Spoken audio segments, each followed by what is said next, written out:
Hi everyone, ಈಗ square ರೂಟನ್ನು find ಮಾಡೋ easy ಮೆಥಡನ್ನು ನೋಡೋಣ. ಬೈ ಡಿವಿಷನ್ ಮೆಥಡನ್ನು ಫೈಂಡ್ ಮಾಡೋಣ. ಇಲ್ಲಿ ಸ್ಕ್ವೇರ್ ರೂಟ್ ಆಫ್ 16384 ಇದೆ.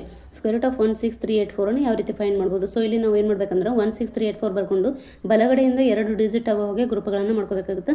ಸೊ 84 ಅನ್ನೋದು ಒಂದು ಗ್ರೂಪು, 63 ಅನ್ನೋದು ಒಂದು ಗ್ರೂಪು, 1 ಅನ್ನೋದು ಒಂದು ಗ್ರೂಪು. ನೆಕ್ಸ್ಟ್ ಇಲ್ಲಿ ಏನು ಮಾಡಬೇಕು? 1 ವರ್ಗ 1. ಸೊ 1 ವರ್ಗ 1. ಸೊ ಮೇಲ್ಗಡೆ 1 ಬರೀಬೇಕು, ಇಲ್ಲಿ ಪಕ್ಕದಲ್ಲಿ 1 ಬರೀಬೇಕು. ನೆಕ್ಸ್ಟ್ ಆ 1 ಕೆಳಗಡೆ ಇನ್ನೊಂದು ಪ್ಲಸ್ 1 ಮಾಡಿ ಒಂದಕ್ಕೆ ಒಂದನ್ನು ಸೇರಿಸಿದಾಗ 2 ಆಗುತ್ತೆ. ಸೊ ಅದನ್ನು ಈ ಕಡೆ ಬರೀಬೇಕು. ನೆಕ್ಸ್ಟ್ 2ರ ಪಕ್ಕದಲ್ಲಿ 1 ಸ್ಥಾನವನ್ನು ಖಾಲಿ ಬಿಟ್ಟು ಅದರ ಕೆಳಗಡೆನೂ ಕೂಡ 1 ಸ್ಥಾನವನ್ನು ಖಾಲಿ ಬಿಡಬೇಕು. ಮತ್ತು ಮೇಲೆ ಯಾವ ನಂಬರ್ ಬರ್ಕೋತೀವಲ್ಲ ಕೆಳಗಡೆ ಕೂಡ ಅದೇ ನಂಬರ್ ಬರ್ಕೋಬೇಕಾಗುತ್ತೆ. ನೆಕ್ಸ್ಟ್ ಇಲ್ಲಿ 1 ವರ್ಗ 1 ಮಾಡಿದ್ವಿ, 1ರಲ್ಲಿ 1 ಮೈನಸ್ ಮಾಡಿದ್ರೆ 0 ಬಂತು. ನೆಕ್ಸ್ಟ್ ಇಲ್ಲಿ ಮುಂದಿನ ಗ್ರೂಪ್ ಯಾವುದು? 63. ಅದನ್ನು ಕೆಳಗಡೆ ಇಳಿಸ್ಕೋಬೇಕು. ಸೊ 63 ಕೆಳಗಡೆ ಇಳಿಸ್ಕೊಂಡಿವಿ. ನೆಕ್ಸ್ಟ್ ಇಲ್ಲಿ 20 ಆಗುತ್ತಿದ್ದು, ಇಲ್ಲಿ 2ರ ಮುಂದೆ ಒಂದು ಜಾಗ ಖಾಲಿ ಇದ್ದಾಗ ಅದು 10ರ ಸ್ಥಾನದಲ್ಲಿದೆ. ಸೊ ಅದು 20 ಅಂತ ಕನ್ಸಿಡರ್ ಆಗುತ್ತೆ. ಸೊ ಇಲ್ಲಿ ಅದು 20. ನೆಕ್ಸ್ಟ್ ಬರೋದು 21, 22 ಈ ಥರ ಯಾವ ನಂಬರ್ ಬರುತ್ತೋ ಕೆಳಗಡೆನೂ ಕೂಡ ಅದೇ ನಂಬರ್ ಬರ್ಕೋಬೇಕಾಗುತ್ತೆ. ಸೊ ಇಲ್ಲಿ 22 ಎರಡಲೇ 44 ಆಗುತ್ತೆ. 23 ಮೂರಲೇ ಏನಾಗುತ್ತೆ? 69 ಆಗುತ್ತೆ. ಸೊ 63ಕ್ಕಿಂತ ದೊಡ್ಡದಾಯ್ತು ಅಲ್ಲಿ.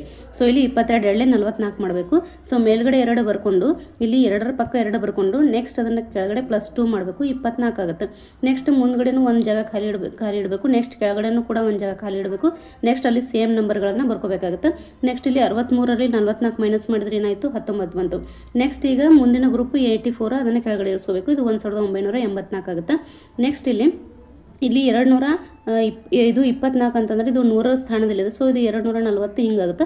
ಸೊ ನೆಕ್ಸ್ಟ್ ಬರೋ ನಂಬರು 1 2 3 ಯಾವುದಾಗುತ್ತೆ ಅನ್ನೋದು ನಾವು ಇಲ್ಲಿ ಚೆಕ್ ಮಾಡಬೇಕಾಗುತ್ತೆ.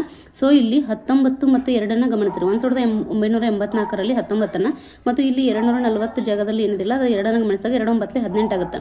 ಸೊ ಇಲ್ಲಿ 2 9 18 ಆಗುತ್ತೆ. ಸೊ ಇಲ್ಲಿ ಯಾವುದೇ ಪರ್ಫೆಕ್ಟ್ ಸ್ಕ್ವೇರ್ನ ಕೊನೆಗೆ 4 ಇದ್ದಾಗ ಅದರ ಸ್ಕ್ವೇರ್ ರೂಟ್ನ ಲಾಸ್ಟ್ ಡಿಜಿಟ್ ಏನಾಗಿರುತ್ತೆ? 2 ಅಥವಾ 8 ಆಗಿರುತ್ತೆ. ಅಂದರೆ 2 4 8 8 64. ಸೊ ಇದು ಪರ್ಫೆಕ್ಟ್ ಸ್ಕ್ವೇರ್ ಇದ್ದಾಗ ನಾವು ಡೈರೆಕ್ಟ್ 8 ಅಂತ ಬರೀಬೋದು. ಯಾಕಂದರೆ 2 9 18. ಸೊ 9ಕ್ಕೆ 8 ಸಮೀಪ ಇದೆ. ಸೊ ಇಲ್ಲಿ 8 ಕರೆಕ್ಟ್ ಆಗುತ್ತೆ. ಅಥವಾ ಪರ್ಫೆಕ್ಟ್ ಸ್ಕ್ವೇರ್ ಕೊಟ್ಟಿಲ್ಲದೆ ಇದ್ದಾಗ ನಾವು ಏನು ಮಾಡಬೇಕು? ಇಲ್ಲಿ 2 9 18 ಫಸ್ಟ್ ಇಲ್ಲಿ 2 4 9 ಇಂಟು 9 ಮಾಡಿ ನೋಡಬೇಕು. ಅದು ಹಂಗೆ ಮಾಡಿದಾಗ 1984ಕ್ಕಿಂತ ದೊಡ್ಡದು ಬರುತ್ತೆ.